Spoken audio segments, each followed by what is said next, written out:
When you think of South Korea, what instantly pops into your mind? Probably K-pop superstars like BTS, mouth-watering Korean BBQ, and those addictive K-dramas that have taken over Netflix, right? This incredible peninsula nation has exploded onto the global stage with its cutting-edge technology, stunning natural beauty, and that famous Korean wave that's got everyone learning Hangul and saying "Annyeonghaseyo." But did you know that behind this modern, trendy facade lies a complex web of shocking cultural taboos and forbidden behaviors that could turn your dream Korean adventure into an absolute nightmare? I'm talking about cultural landmines so dangerous that one innocent mistake could have you publicly shamed, kicked out of restaurants, banned from entire neighborhoods, or even facing serious legal consequences. These aren't just minor social slip-ups, these are reputation-destroying, relationship-ending, trip-ruining blunders that most tourists commit without having any clue they're offending an entire nation. Today I'm exposing 15 mind-blowing taboos that will completely revolutionize how you see South Korea. Some will leave you speechless, others will seem absolutely insane, and a few might actually make you question everything Western culture taught you about basic human interaction. Trust me, by the end of this video, you'll understand why even K-pop idols have to navigate these cultural minefields every single day. So buckle up and prepare to have your mind blown because we're diving deep into the forbidden side of Korea that even your favorite K-drama never showed you. Let's uncover these shocking secrets. Number 15. The deadly sin of writing someone's name in red. Picture this. You're taking notes in a Seoul cafe, you grab a red pen and casually write down someone's Korean name. Seems harmless, right? Dead wrong. In Korean culture, writing someone's name in red ink is literally wishing death upon them. This superstition comes from traditional death records where deceased people's names were written in red to distinguish them from the living. It's considered one of the most evil things you can do to someone. The taboo is so strong that many Koreans will refuse to touch paper with their name written in red ink, and some will actually throw it away immediately or demand you rewrite it in different colored ink. Schools have strict policies against teachers using red pens for students' names, and even hospitals avoid red ink for patient records. A foreign English teacher in Busan told me she accidentally wrote her students' names in red while grading papers and had parents calling the school in panic, demanding she rewrite everything. She had no idea she'd basically cursed an entire classroom of children. Number 14. The age hierarchy nightmare. You think Korean age calculation is confusing? Wait until you discover that getting someone's age wrong isn't just embarrassing, it can completely destroy relationships and social standing. In Korea, everyone becomes 1 year older on New Year's Day, regardless of their actual birthday. But here's the shocking part. Using the wrong level of formality based on someone's age is considered deeply disrespectful, and can instantly mark you as rude, uneducated, or arrogant. If someone is even 1 year older than you, you must use formal speech patterns, specific honorific titles, and show physical deference like bowing lower. Get it wrong, and you're basically announcing that you don't respect Korean social hierarchy. But here's where it gets truly mind-bending. Even if someone looks younger, if they're older in Korean age, you still must treat them as your senior. I've watched grown adults completely change their entire speaking style mid-conversation after discovering someone's real age. A college exchange student told me he accidentally spoke casually to someone he thought was younger, only to discover they were his senior. The person became so offended they refused to speak to him for the rest of the semester. Number 13. The chopstick graveyard ritual. Just like in Japan, sticking chopsticks upright in rice is taboo, but Korea's version is even more terrifying because of the specific ancestor worship implications. In Korean culture, this gesture doesn't just remind people of death, it's literally recreating the ancestral worship ceremony, where incense sticks are placed in rice offerings for deceased family members. You're essentially summoning dead spirits to the dinner table. But here's what makes it worse. Korean ancestor worship is incredibly specific about family lineage and respect for elders. By creating this altar accidentally, you're not just being rude, you're potentially disrespecting someone's actual deceased relatives. Korean restaurants have been known to immediately remove rice bowls, and sometimes even ask customers to leave if they stick chopsticks upright. The superstition is so strong that some older Koreans believe it can bring bad luck or even death to everyone at the table. I witnessed a tourist do this at a traditional Korean restaurant in Insadong, and the elderly server literally gasped, covered her mouth in horror, and had to call the manager to handle the spiritual emergency. Number 12. The soju pouring hierarchy, hell. Think you can just pour your own drink in Korea? Think again. The soju pouring etiquette is honestly so complex that even Koreans sometimes mess it up, and getting it wrong can actually end friendships. You must never pour your own drink. It suggests you're selfish and don't care about community bonding. But here's the shocking part. The order of who pours for whom is based on age, social status, job hierarchy, and even relationship dynamics that outsiders can't possibly understand. Pour for the wrong person first, you've just insulted everyone older or higher status. Use the wrong hand technique, you're showing disrespect. Forget to hold your glass with both hands when receiving, you're basically announcing you think you're better than everyone else. But the truly mind-blowing rule: when someone older pours for you, you must turn your body away from them while drinking to show respect. Drinking while facing them directly is considered confrontational and rude. A business consultant from Australia told me he poured soju for himself at a company dinner and watched his Korean colleagues' faces drop in horror. They spent the next hour reteaching him proper pouring etiquette before he could be trusted with the bottle again. Number 11. The number 4 death curse. You've probably heard that 4 is unlucky in Korea, but the reality is more terrifying than most people realize. The number 4 isn't just avoided, it's treated like a literal harbinger of death that can ruin businesses and relationships. Many Korean buildings skip the 4th floor entirely, going from 3 to 5. Some elevators use F instead of 4. Gift sets never come in groups of 4, and giving someone 4 of anything is like wishing death upon them. The number sounds similar to the word for death, say, making it a constant reminder of mortality. But here's what's truly shocking.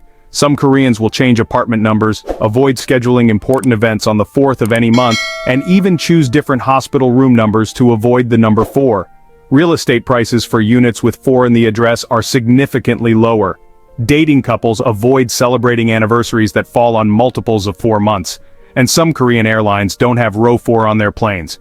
The superstition is so strong that international companies operating in Korea often adjust their product numbering systems entirely.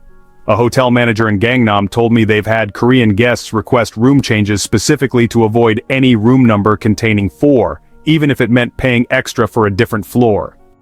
Number 10. The fan death fear. Here's a taboo so bizarre that most foreigners think Koreans are joking when they first hear about it: fan death. The belief that sleeping with an electric fan running in a closed room can literally kill you. This isn't just a quirky superstition, it's a widespread cultural belief that influences how millions of Koreans use basic household appliances. Many Korean fans have built-in timers specifically to prevent fan death, and leaving a fan running overnight in someone's room is considered dangerous or even malicious. The supposed causes range from hypothermia to oxygen depletion to creating dangerous air vortexes. While there's no scientific evidence, the belief is so ingrained that Korean news occasionally reports fan death cases, and many older Koreans absolutely refuse to sleep with fans running. But here's what makes it truly shocking. Suggesting that fan death isn't real or mocking the belief can seriously offend Koreans, especially older generations who grew up with this fear. It's not seen as superstition, it's treated as a legitimate health concern. An American teacher living in Seoul told me his Korean landlord was genuinely concerned for his safety when she discovered he slept with a fan on every night, and she spent weeks trying to convince him he was risking his life. Number 9. The gift-giving minefield. Gift-giving in Korea isn't just thoughtful. It's a complex social ritual where the wrong choice can destroy relationships, insult families, and mark you as culturally ignorant. Never give knives, scissors, or sharp objects, they symbolize cutting relationships. Avoid even numbers of flowers since they're associated with funerals, especially white flowers which represent death. Don't give clocks or watches, they represent time running out and mortality. But here's the truly shocking part: the wrapping paper color matters enormously. Red and white combinations are for funerals, so using these colors for happy occasions is like bringing death energy to celebrations. Green paper can imply infidelity, and certain color combinations have specific meanings most foreigners never know. Even more mind-blowing expensive gifts can be insulting because they create obligation pressure, where the recipient feels they must reciprocate with something equally valuable. Too cheap, and you're being disrespectful. The price point has to be precisely calibrated to your relationship level. A Canadian diplomat told me she gave her Korean colleague a beautiful set of kitchen knives as a housewarming gift, and couldn't understand why the woman seemed horrified and uncomfortable.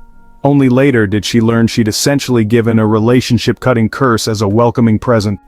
Number 8. The bathroom etiquette nightmare. So, Korean bathroom etiquette goes far beyond just basic cleanliness. There are social rules so specific that honestly using the toilet wrong can mark you as, well, disgusting or disrespectful.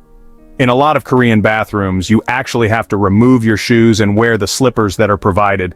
But here's the shocking part. Wearing those bathroom slippers anywhere outside the bathroom is considered contaminating and, really disgusting. Some people will literally refuse to enter spaces where bathroom slippers have been worn. Now, the toilet paper situation is even more complex. Many Korean bathrooms don't allow flushing toilet paper because of their plumbing systems, so there's a separate bin for disposal. Using the wrong disposal method can clog up the system and, create huge problems for building maintenance. But the truly mind-blowing taboo in shared facilities, making noise, is incredibly shameful. Some Korean women will wait until other people leave rather than use the facilities when others can hear, and men's restrooms have these strict expectations for silence during use. Public bathrooms often have pretty complex protocols about washing, drying, and even the order of facility usage that honestly visitors never really understand. Breaking these unspoken rules can result in stares, comments, or even confrontation from other users. Number 7. The touching taboo territory. Physical contact in Korea is way more restricted and meaningful than most Western cultures realize, and inappropriate touching can actually be seen as sexual harassment, cultural disrespect, or even a social boundary violation. Handshakes with the opposite gender should be brief and formal. Hugging is extremely intimate and honestly pretty inappropriate between non-family members, especially across genders. Even just touching someone's shoulder or arm can be seen as overly familiar and uncomfortable. But here's what's truly shocking. The head is considered sacred, so touching someone's head, even kids without permission, is deeply offensive. This includes ruffling hair, patting heads, or any casual head contact that might be totally normal in other cultures. Same-gender friends, though, often have much more physical closeness than Western cultures. Holding hands, linking arms, or casual touching is normal and platonic between female friends or sometimes male friends, especially among younger generations. The contradiction is really confusing for foreigners. You can't casually touch someone of the opposite gender, but same-gender friends might be physically closer than romantic couples are allowed to be in public. A female backpacker from Germany told me she instinctively hugged her Korean female friend goodbye at the airport and was shocked by how uncomfortable it made everyone around them, even though the friend was okay with it privately. Number 6. The shoe direction disaster. In Korea, how you position your shoes when removing them isn't just about organization. It's about respect, future luck, and spiritual energy flow that can affect your entire experience. When you enter someone's home, your shoes have to be pointing toward the door, never into the house. Pointing shoes inward is believed to bring bad energy into the home, and can even suggest you're not planning to leave, almost like you're claiming ownership of the space. But here's the truly bizarre part. In some traditional settings, the specific angle and positioning of shoes actually has meaning. Perfectly parallel shoes show respect, while crooked or messy shoe placement suggests carelessness about the household's harmony. Some older Koreans believe that shoe direction can affect the visitor's luck and the household's fortune. Leaving shoes in sloppy or incorrect positions can be seen as bringing chaos energy into these organized, peaceful spaces. The rules get even more complex in formal situations like traditional restaurants, ceremonies, or when meeting elders, where shoe arrangement is actually part of showing proper respect and cultural awareness. A yoga instructor visiting a traditional Korean temple told me she was gently corrected by a monk about her shoe positioning, and only then realized that even footwear placement was part of spiritual mindfulness practice. Number 5. The eating hierarchy protocol. Korean dining isn't just about, the food. It's actually a complex social theater where eating incorrectly can insult elders, break family harmony, and, mark you as culturally clueless. You cannot start eating before the oldest person at the table begins. You have to wait for them to pick up their chopsticks first, take their first bite, and give permission, often non-verbal, before anyone else can eat. Starting early is incredibly disrespectful. But here's where it gets truly complex. The seating arrangement matters enormously. The eldest sits in the honored position facing the door, and everyone else sits according to age and status hierarchies. Sitting in the wrong spot can insult multiple people at the same time. Even more shocking, you must finish your food completely. Leaving rice in your bowl suggests the host didn't provide enough food, and that insults their hospitality. But eating too quickly suggests you're greedy or that the food isn't worth savoring. The drinking rules are equally complex. Younger people must turn away from elders when drinking alcohol, use both hands to receive drinks, and never refuse alcohol offered by someone older unless they have a very good reason. An exchange student from France told me she accidentally started eating before her Korean host family's grandfather, and the entire dinner became awkward and silent. She had no idea she'd committed a serious breach of family respect. Number 4. The blood type personality trap. In Korea, your blood type isn't just medical information, it's actually believed to determine your entire personality, your compatibility with others, and even your career suitability. This belief is so widespread it affects dating, hiring, and social relationships. Type A people are considered responsible but anxious. Type B are creative but selfish. Type AB are mysterious and unpredictable. And Type O are confident leaders but, sometimes arrogant. Many Koreans will ask your blood type within minutes of meeting you to understand your personality. But here's what's truly shocking. Some Korean companies have allegedly used blood type as hiring criteria, believing certain types are better suited for specific jobs. Dating apps include blood type filters, and some people won't date incompatible blood types. The belief is so strong that Korean celebrities' blood types are public knowledge, blood type horoscopes appear in newspapers, and people even modify their behavior to match their blood type personality expectations. Refusing to share your blood type or dismissing the personality connection can make Koreans think you're hiding something or being culturally dismissive.